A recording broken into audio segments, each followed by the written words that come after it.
Nós vamos agora estudar três vetores, tangente unitário, normal unitário e binormal, que também vai ser unitário, que descrevem o movimento de uma partícula numa curva no espaço. Esses três vetores juntos formam o que a gente chama de triedro de Fresnel.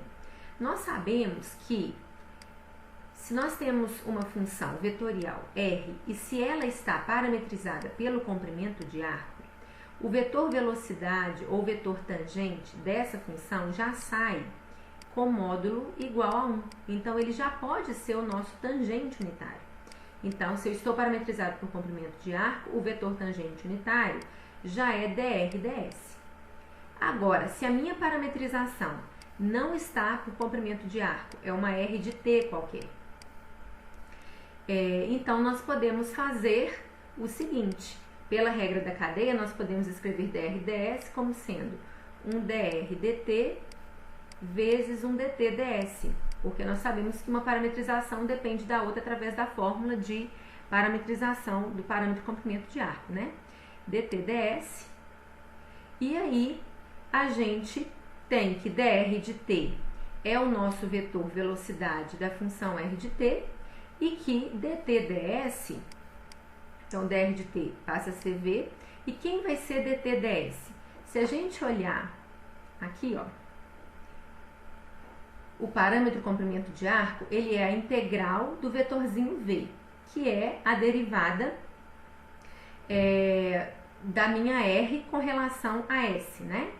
O que acontece aqui? Pelo teorema fundamental do cálculo, eu posso derivar esses dois lados aqui com relação a t. E aí, quem que vai ser a derivada de s com relação a t? Vai ser exatamente o módulo de v.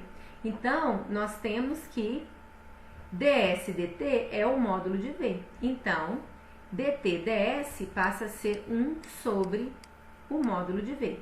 Então, meu vetor tangente unitário, ele pode ser somente a derivada da minha função vetorial, se ela estiver parametrizada pelo comprimento de arco, ou então eu faço o vetor velocidade dividido pelo módulo dele.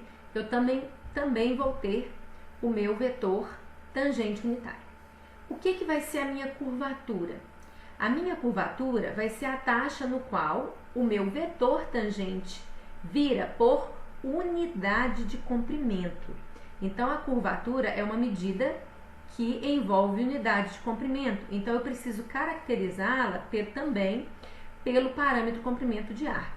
Se eu tenho taxa de variação, eu tenho derivada. E se eu quero valor de curvatura, eu ponho um módulo, porque eu estou trabalhando com funções vetoriais. Então, a taxa no qual alguém varia é o módulo da derivada desse alguém.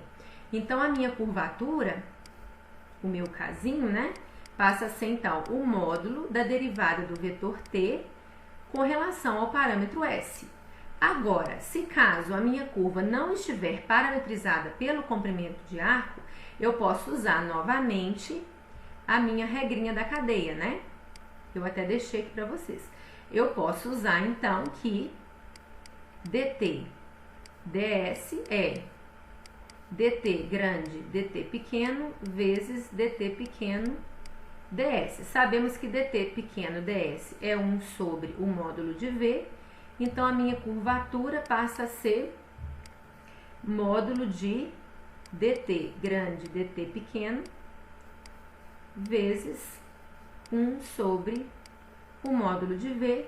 Está aqui o cálculo da minha curvatura. Então, como a curvatura vem como a variação do meu vetor tangente, nós sabemos que se a curvatura for grande, quer dizer que eu tenho uma variação muito grande de um ponto para outro em termos de vetor tangente. Então, a minha curva, ela curva muito rápido, né? Se a minha variação for pequena, a minha curvatura vai ser menor, a minha curva vai ser mais próxima, vamos dizer assim, de uma retinha, né? Ela vai curvar pouquinho.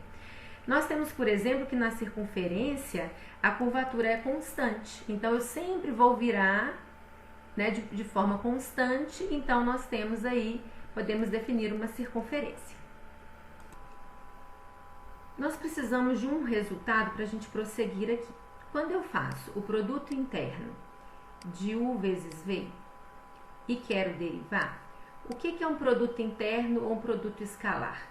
é eu multiplicar coordenada a coordenada os vetores e somar. Então, por exemplo, se meu vetor U é um FG e o meu vetor V é um HR, o produto vetorial vai ser F vezes H mais G vezes R. Por que eu estou chamando de FG, de H e de R, sendo que meus vetores têm coordenadas constantes geralmente? É porque que agora a gente está trabalhando com funções vetoriais.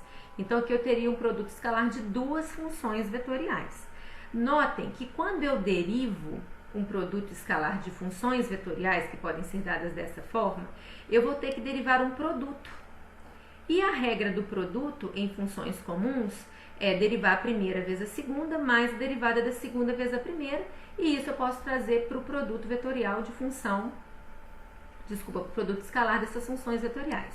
Isso aqui ficaria a derivada de U vezes V, mais U vezes a derivada de V. Outra coisa que a gente pode trazer lá da geometria analítica ou da álgebra linear é que o módulo de um vetor, ele é o produto escalar do vetor com ele mesmo, tirando a raiz quadrada. Porque aí vai ficar a primeira coordenada vezes a primeira coordenada ao quadrado, mais a segunda coordenada vezes a segunda coordenada ao quadrado, e assim por diante. Eu tirando a raiz, eu tenho exatamente o módulo do vetor. Bom, vamos usar essas duas coisas então para a gente procurar um vetor que é ortogonal ao nosso tangente unitário, que nós vamos chamar de vetor normal unitário. O que nós sabemos é que o módulo do vetor tangente unitário é 1. E aí, então, nós sabemos que se eu fizer o produto escalar dele com ele mesmo, vai dar 1.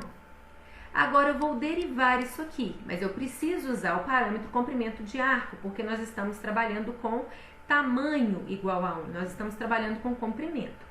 E aí nós sabemos que agora eu vou fazer o produto vetorial de U com ele mesmo, né? Então seria 2 vezes o produto interno, né? O produto escalar de T com dt ds. Então, derivando esse produto escalar aqui, isso aqui vai ser igual a 0. Então, nós temos que T, produto escalar com dt ds sendo 0. E outro resultado que nós sabemos é que se o produto escalar entre dois vetores é 0, então esses vetores são ortogonais. Então agora nós achamos um vetor ortogonal ao vetor tangente unitário. Só que eu quero um vetor unitário. Então o nosso vetor normal unitário vai ser dt ds dividido pelo tamanho de dt ds. Só que o tamanho de dt ds já é a minha curvatura.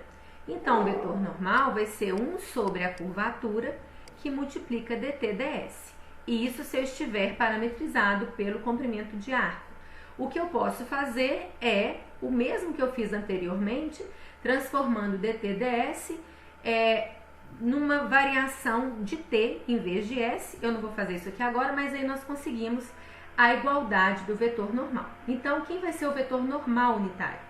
Ele vai ser derivado, né, ou dado pelo parâmetro s, ou dado pela derivada do vetor tangente unitário com relação ao parâmetro t. Com esses dois vetores aqui, eu deixo inclusive um desenhozinho, depois eu vou mostrar ele melhor no GeoGebra.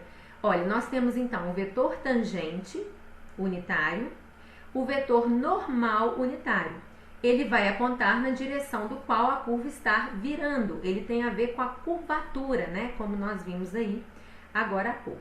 E agora, quando eu faço o produto vetorial do tangente com o normal, o meu produto vetorial, ele vai ter também tamanho 1, então ele já sai unitário pelas propriedades de produto vetorial, e ele sai também perpendicular tanto ao vetor tangente quanto ao vetor normal. Eu vou colocar em vídeos posteriores o cálculo desse triedro, tá bom? Nesse vídeo a minha intenção é só mostrar para vocês por que os vetores tangente, normais e binormais são dados por essas formas.